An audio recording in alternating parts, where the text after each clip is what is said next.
Bon, on a eu de la volatilité cette nuit sur le marché vers minuit et demi, 1 heure du matin jusqu'à 2 heures après le tweet de Trump sur son réseau social qui a notamment mis évacuer Téhéran, des accords et des apaisements qui mettent du temps à venir. Donc ça a provoqué quand même pas mal de volatilité, que ce soit sur les futurs américains, que ce soit sur le cours du pétrole, que ce soit même d'ailleurs sur le marché des cryptos. Bon, techniquement et objectivement, pour le moment, il n'y a pas de dégradation supplémentaire, que ce soit sur les marchés crypto, que ce soit sur les marchés traditionnels. Les investisseurs sont quand même un petit peu sur les dents parce que ils attendent justement des nouveaux éléments, qu'ils soient positifs ou négatifs d'ailleurs, peu importe dans un sens ou dans l'autre.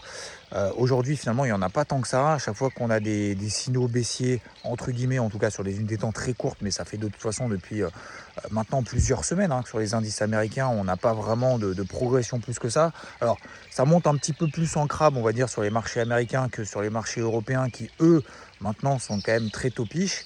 Et on n'a pas en fait de nouvelle accélération. Alors sur les matières premières, on a vu notamment sur les cours du pétrole et d'autres matières premières qu'on a des flux qui sont quand même en place.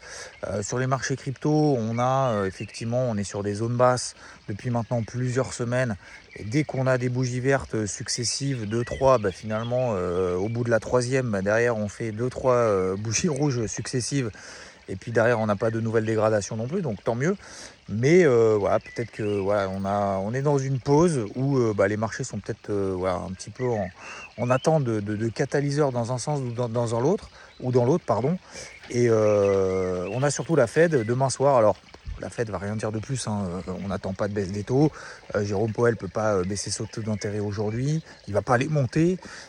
Donc voilà, ça va être un discours qui va être encore expéditif, probablement en moins de 7 minutes.